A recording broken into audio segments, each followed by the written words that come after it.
beyond the mystical experience as well, we're finding that psychedelics outside of the clinical context also have massive potential benefits in all kinds of other ways as well. For the kind of be so in a recent kind of overview review study, they found that psychedelics could enhance mood, well-being, pro-social behaviors, empathy, cognitive flexibility, creativity, personality factors like openness to experience. That's a personality domain associated with kind of creativity and the tendency to want to explore new things and cultural dimensions, and it's thought to be a positive personality dimension.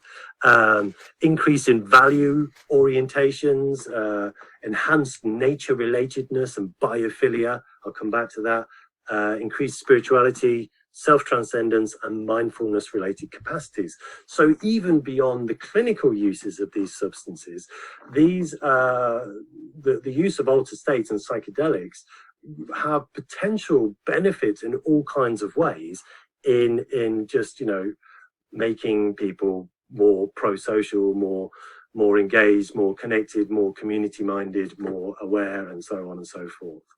Roland Griffiths wrote an article saying that the subjective effects of psychedelics are necessary for their enduring therapeutic effects. And without the subjective experience, without that kind of, oh, wow, I just had a mystical experience, we may not get the kind of therapeutic outcomes that we've seen so far. So what do we mean by the mystical experience anyway? You know, it's a bit hard to conceptualize and put into words, but it hasn't stopped scientists trying or indeed attempting to measure it. But classically, the mystical experience has been conceptualized and refined over the years, and they've developed a scale called the mystical experience scale. I'm not going to go into all the details of it, but it's basically made up of what they call four basic factors. The mystical experience being one of them. The mystical experience itself breaks down into experiences of internal and external unity. So feeling an experience of oneness with your own inner world, with yourself, your unconscious material, a sense of unity with the external world, you know, everything's one, we're all connected, that kind of thing. A noetic quality, whereby you feel that you understand the nature of the universe on an intuitive level, even though you can't actually comprehend it, and a sense of sacredness, a sense of there being some kind of spiritual dimension to the experience. The other three dimensions to it are kind of long-lasting positive moods, so an experience of amazement, a sense of peace, tranquility, awe, joy, ecstasy, you know, all that lovely stuff. The third factor is the transcendence of time and space. That's probably me glitching out on Zoom in a minute, whereby, you know, a moment could feel like it lasts 1,000,000 years, or time ceases to exist altogether, or you find yourself in a distant location seeing what's going on. And the final factor is called ineffability, which means it's so mind-blowing you couldn't possibly begin to explain it with, you know, traditional human language. And those things together make up what we conceive as the mystical experience. To give you an example of one of those studies, I'll just kind of drill down into a bit more. Is one by Roland Griffiths and his team at Johns Hopkins University in the States. And I'm not going to go into this in detail, but the bottom two graphs show the first one is the reductions in depression scores, and the second one is the reductions in anxiety scores.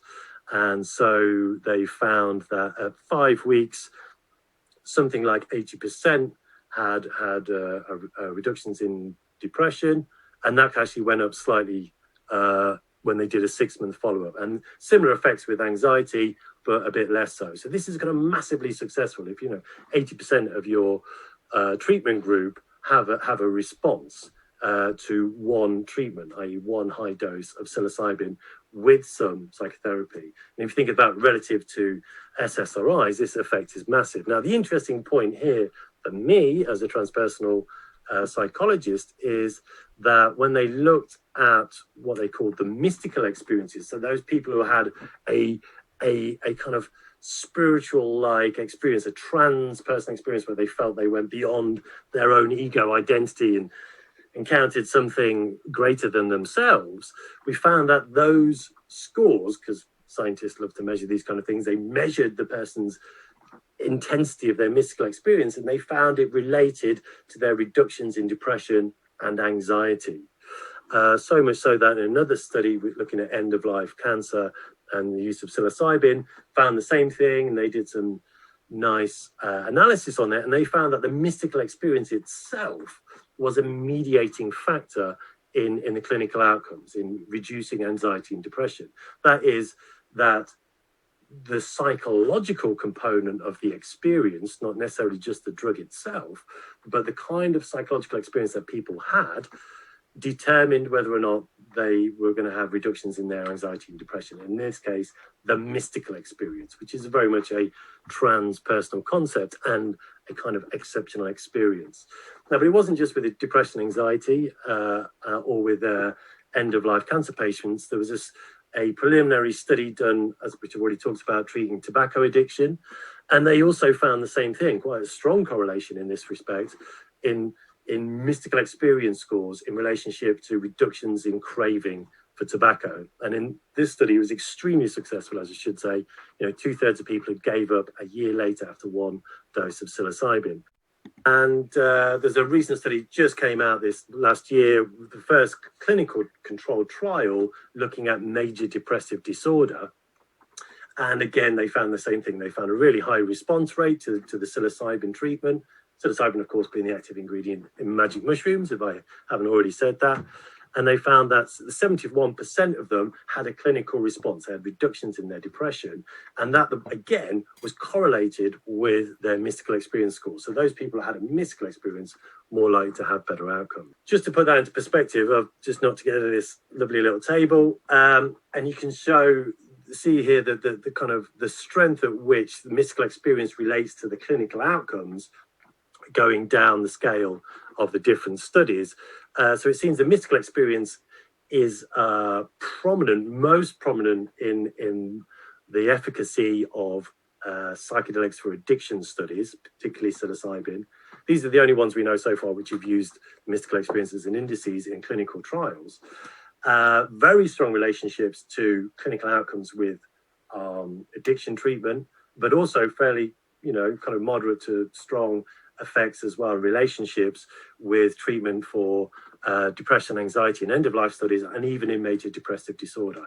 So the mystical experience itself seems to be hugely important. Lots of other new dimensions to psychedelics we're discovering in a non-psychological capacity as well, but that's not really my realm of expertise. But we're finding these have massive anti-inflammatory indices, that they are immune system modulators, that they're neuroprotective, and that are also implicated in what's called neurogenesis, and that is the creation of new brain cells.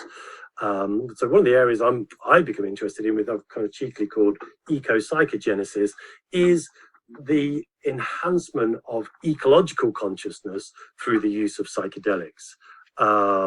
So we know that we're in a kind of mental health, we don't need Caroline Lucas to tell us, we're in a mental health epidemic, and nature is certainly part of the medicine, and our lack of nature is also part of the cause. Urbanization is part of the problem in our current mental health epidemic. Rates of depression and anxiety and also schizophrenia are much higher in urban environments, and increasingly so. It's getting worse and worse all the time. And at 50% of them had increased the amount of gardening they do as a result of taking psychedelics. Can you imagine this? This is a headline news story for the Daily Mail. Dangerous psychedelic substances turn people into rampant gardeners. There you go. That should be a headline news. But even more kind of importantly than that, 16% of my sample changed their career. And, we're seeing a kind of massive flux of this. I kind of get people contacting me all the time, suddenly now wanting to be psychedelic researchers or using psychedelics in their work or becoming psychedelic assisted psychotherapists. So 16% of my sample changed their job to something more ecologically orientated as a result of taking psychedelics. And in this case, 2 people, for example, quit their jobs and took up PhDs in botany.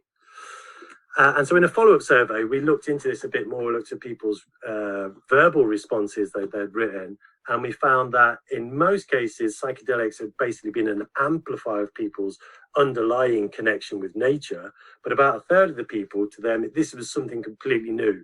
They'd always felt kind of somewhat separated from nature, and then taking psychedelics had kind of revealed this kind of there's some kind of inherent majesty and beauty in nature, which they then felt more connected to. But it was always mediated through a transpersonal experience. So people saying that they had these experiences of connecting with something beyond them. Scientists have been making a lot of headway. There's so much kind of promising potential treatments coming through with these substances, but of course they're still not clinically legally available. They're not licensed as medicines currently, and so can't be used in treating any conditions outside of a research project as we speak.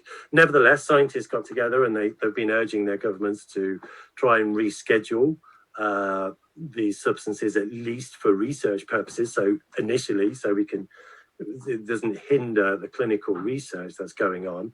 And of course, in the States, the Food and Drug Administration, the main body that governs that, in the last couple of years, have assigned breakthrough status to a few different drug treatments. 2 treatments for psilocybin for treating depression, and 1 for MDMA, otherwise known as ecstasy, for treating post-traumatic stress disorder. That news brought to us by the journalist with an unfortunate name.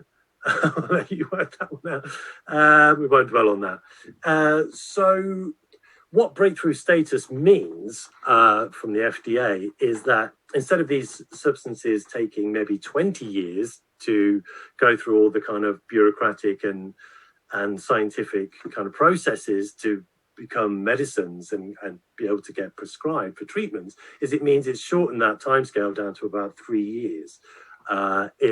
If clinical trials continue to be as positive as the initial studies are, then we could see these substances licensed within the next 2 or 3 years. This process has already been going on a year or 2 since the FDA approval. And on the other hand, we're already seeing, drug laws changing globally as well anyway, in respect to the recreational and therapeutic or medicinal use of these substances.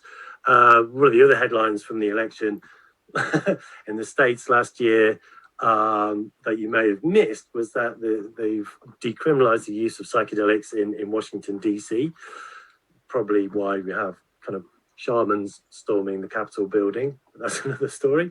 And in fact, in Oregon, where 3 million people live, they now have access to legal psilocybin therapy, or will do. It's now just kind of passed ballot.